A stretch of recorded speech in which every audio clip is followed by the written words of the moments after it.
Salam salam outsider, le débrief commence maintenant. Les Japonais se qualifient pour les huitièmes de finale de la Coupe du Monde en battant aujourd'hui l'Espagne 2-1. Franchement, on va être très sérieux, on est encore qu'à la phase de poule et pour le moment, tous les jours, il se passe quelque chose d'extraordinaire. Aujourd'hui, l'Allemagne a été éliminée. L'Allemagne, je dis bien, a été éliminée. Et les Allemands, ils ne peuvent en vouloir qu'à eux-mêmes et ça, on va en reparler. Cependant, bravo pour les Japonais parce que franchement, cette équipe nationale du Japon-là, ce qu'elle a fait dans ce groupe-là, c'est extraordinaire. En toute honnêteté, c'est extraordinaire. Battre les Allemands dès le premier match en étant mené 1-0 et en revenant en marquant 2 buts, fallait le faire, notamment le deuxième but qui était juste magnifique. Et aujourd'hui, face aux Espagnols, ils sont venus, ils ont joué. En toute honnêteté, ils ont tenté et tout est passé à travers un pressing synchronisé. C'est-à-dire qu'aujourd'hui, les Japonais, on les connaît très bien comme étant un peuple très discipliné. Et ben, cette discipline-là, on la voit sur le terrain. Je n'ai jamais vu un pressing aussi synchronisé, aussi discipliné que cela. À chaque fois que les Espagnols essayaient de jouer de derrière, j'avais peur pour les Espagnols. Je me disais, il suffit qu'il y ait un seul gars qui fasse une erreur pour qu'il y ait un problème.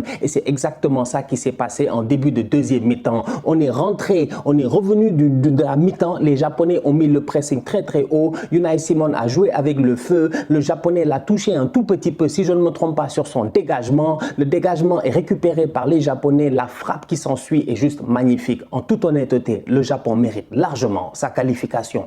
Que le ballon soit sorti ou pas, que ce soit... Parce qu'à un moment donné, sincèrement, Ajax d'Amsterdam, ici, il y a 3 ans, en 2019, en Ligue des Champions, Ziyech, il a claqué un but, si je ne me trompe pas. Non, c'est Tadic qui claque un but. Ziyech fait une transversale, si je ne me trompe pas. Le ballon est à ça de la ligne. On pense que le ballon est sorti, nous tous. Mais il y a un angle de caméra qui te montre que le ballon a touché la ligne. Peut-être que c'est ce qui s'est passé aujourd'hui. Personnellement, moi, je ne sais pas. Il y a des gars dans la VAR. Ils ont pris tout le temps qu'il fallait pour bien observer cela. Nous, à l'œil nu, on voit que le ballon est sorti au ralenti qu'on voit, mais eux, ils nous disent que le ballon est à l'intérieur. Bref, je veux saluer l'abnégation des Japonais. Parce que c'est l'abnégation, cette résilience-là, ce sentiment-là de vouloir toujours performer, de vouloir tout donner, ce sentiment-là de vouloir mourir sur le terrain qui leur a permis de battre les Allemands et les Espagnols. Lors du premier match, ils sont menés face aux Allemands. Le coach, il fait un changement, je dis bien. Il passe à 3 derrière, il libère certains joueurs et immédiatement, le coaching est payant. Aujourd'hui, il fait un changement à la mi-temps, il claque un but. Le coach japonais, c'est pas un tocard. C'est-à-dire qu'à un moment donné, sincèrement, il va falloir respecter les gars qui jouent au football.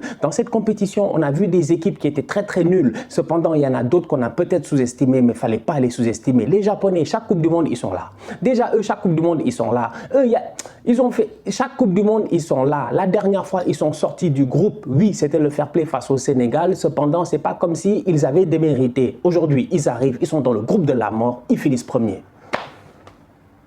Respect. Non, respect. C'est pas la peine de parler respect.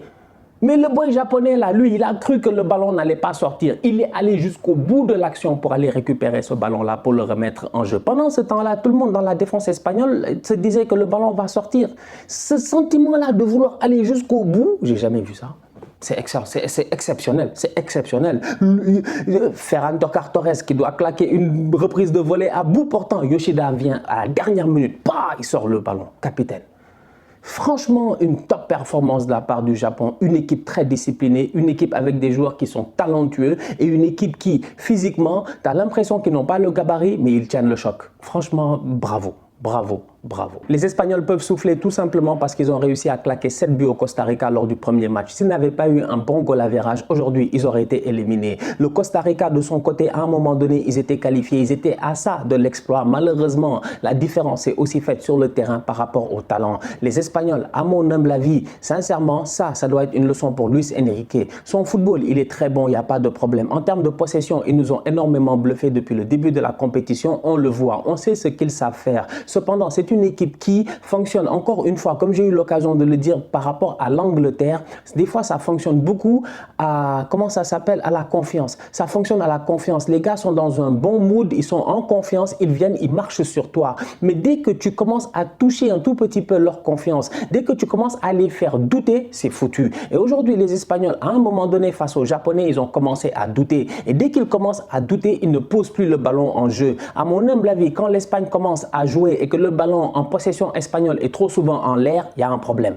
Il y a un problème. Moi, quand les Espagnols, ils ne posent pas le ballon et qu'ils sont là en train de faire tourner et qu'ils commencent à balancer des longs ballons et tout, pour moi, il y a un problème. Ça veut dire qu'ils commencent à avoir peur. Et aujourd'hui, pour moi, les Japonais, mentalement parlant déjà, ils ont pris le dessus et après, ils ont su profiter de leurs occasions. Ils ont eu 2 occasions, ils en ont profité, ils ont claqué leur but, les Japonais. Ils ont été très, très efficaces et depuis le début de la compétition, ils fonctionnent comme ça. Le Japon a perdu face au Costa Rica, il n'aurait jamais dû perdre face au Costa Rica. La vérité, c'est que le Japon aurait dû arriver dans ce match-là normalement déjà qualifié. Donc cette qualification-là, on ne peut pas dire qu'ils l'ont volée. Mais d'un autre côté, les Espagnols, ils devaient assurer. Ils devaient assurer. Normalement, l'Espagne, ça devait être 7 points premier du groupe. C'est pas ça qui s'est passé. À un moment donné, en plein vol, j'ai l'impression qu'ils ont explosé. Luis Enrique a fait des changements, mais c'est des changements qui n'ont pas aidé à amener l'équipe de l'avant.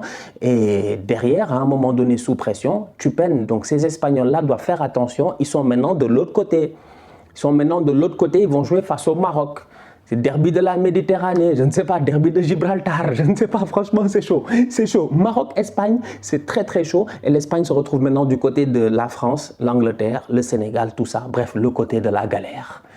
À suivre. Les Allemands, de leur côté, ils peuvent avoir énormément de regrets. 2e Coupe du Monde d'affilée, on les fout dehors au premier tour. C'est pas normal. C'est pas normal. L'Allemagne, c'est une grande nation de football. La dernière Coupe du Monde, on osait croire que c'était une erreur. Cette fois-ci, il n'y a pas d'erreur. Hansi Flick, encore une fois, ce qui a pu tuer, je dis bien, comment il s'appelle l'autre tonton là, j'ai oublié son nom, il a fait 10 ans, Joachim Löw. Ce qui avait tué Joachim Löw la dernière fois, amener des vieux, des gars qui étaient cramés, ne pas vouloir changer la génération et tout, c'est ce qui a tué un tout petit peu aujourd'hui Hansi Flick à un poste sur le terrain, le poste d'attaquant. Thomas Müller a commencé cette compétition, il a été impertinent. Müller aujourd'hui, il doit claquer son but face au Costa Rica, il ne marque pas, il a 2 occasions de but, il n'a pas de chance ou en tout cas, il ne se gère pas. Müller a été une légende, on le sait tous. 2010, Coupe du Monde, c'était sa Coupe du Monde. 2014, il a été au top de sa forme. Donc du coup, on connaît Thomas Müller. Cependant, aujourd'hui, l'Allemagne, on a eu l'occasion de le voir la dernière fois, durant les dernières minutes face à l'Espagne, quand il y a un attaquant de fixation, quand il y a un 9, quand il y a un Füllkrug, c'est beaucoup mieux. Mais pourquoi Füllkrug est sur le banc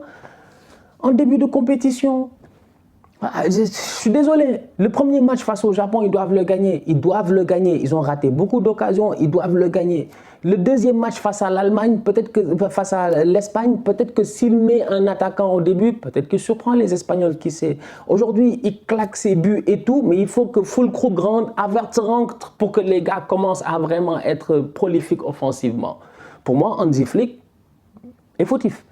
Il est fautif, c'est son groupe, c'est son équipe, c'est lui qui a mis son 11 de départ en place et cette équipe-là aurait pu beaucoup mieux faire et j'ai mal un peu pour Musiala, franchement j'ai juste mal pour Musiala parce que Musiala est trop fort, c'était sa compétition, il est au top de sa forme, il est très bon, ballon au pied, j'ai jamais vu un boy comme ça, le boy garde le ballon comme Messi, c'est que la vérité elle est là, c'est pas la peine de beaucoup parler, hein. Moi j'ose le dire, Musiala garde le ballon comme Messi, dans la surface, comment aujourd'hui le nombre de fois où il est passé face au Costa Rica, j'ai été bluffé, c'est juste dommage qu'à chaque fois qu'il frappe, soit c'est le gardien, soit c'est le poteau, soit c'est en l'air. C'est que Musiala n'a pas marqué. Mais Musiala, avec la précision de Gakpo, c'est mort. Musiala aurait dû avoir 5-6 buts durant la Coupe du Monde. Là, sincèrement, sur les 3 matchs, malheureusement, ce n'est pas arrivé. Mais c'est un enfant, c'est un gamin. Dans 4 ans, il sera un leader de cette équipe-là lors de la prochaine Coupe du Monde. Mais il y a des changements à faire en Allemagne. À mon humble avis, sincèrement, aujourd'hui, s'ils avaient commencé avec un 9, un vrai 9, et avec de la jeunesse, des Leroy, des Gnabry, tout ça, Musiala, Leroy, Gnabry et un 9, c'était largement suffisant. Füllkrug, Musiala, Leroy, Gnabry, c'était peut-être ça qu'il fallait faire. Il n'a pas fait ça. Et finalement, les Allemands sont short au goal average, très short au goal average, et c'est l'Espagne qui passe. Avant l'élimination de l'Allemagne, on a quand même vécu des moments de fou, parce que franchement, on va être très sérieux. Le Costa Rica, à un moment donné, ils étaient qualifiés. À un moment donné, le Costa Rica, ils étaient qualifiés. À un moment donné, on avait l'Allemagne et l'Espagne éliminés, tous les deux d'or. Le Costa Rica était qualifié, le Costa Rica a mené ici pendant 2-1. Après, ils ont pris un but. C'est incroyable, franchement. Surtout le deuxième but du Costa Rica, c'est juste un but, tu comprends pas. Le ballon a traîné partout. Le joueur, je pense qu'il marque de la cuisse ou je sais pas, à terre, mais belle performance aussi de la part des Costariciens qui, dans ce groupe-là, ils ont juste retardé la qualification du Japon. Ils ont battu les Japonais dans un match où le Japon aurait dû gagner, mais c'est une équipe qui a essayé de se débrouiller dans ce groupe et qui sort quand même avec 3 points. Donc, ça a été un groupe, sincèrement, un groupe de la mort. Ça a été vraiment le groupe de la mort parce que jusqu'à la dernière seconde, ça a été chaud.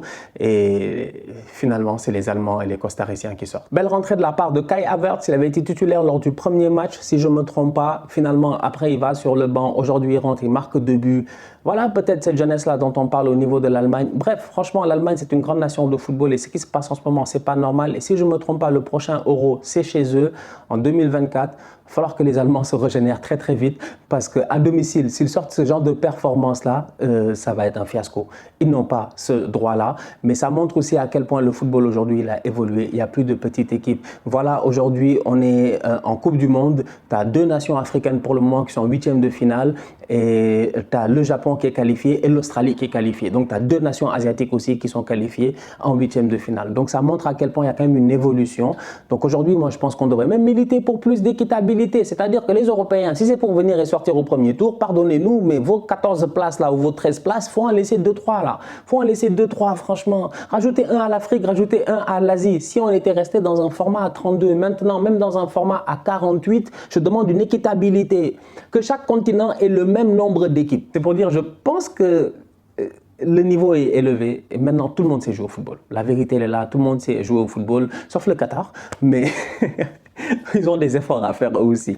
Mais voilà, quelle Coupe du Monde. Quelle Coupe du Monde et c'est même pas encore fini, quoi. C'est ça qui est fou, donc imagine demain le Brésil, il perd face au Cameroun.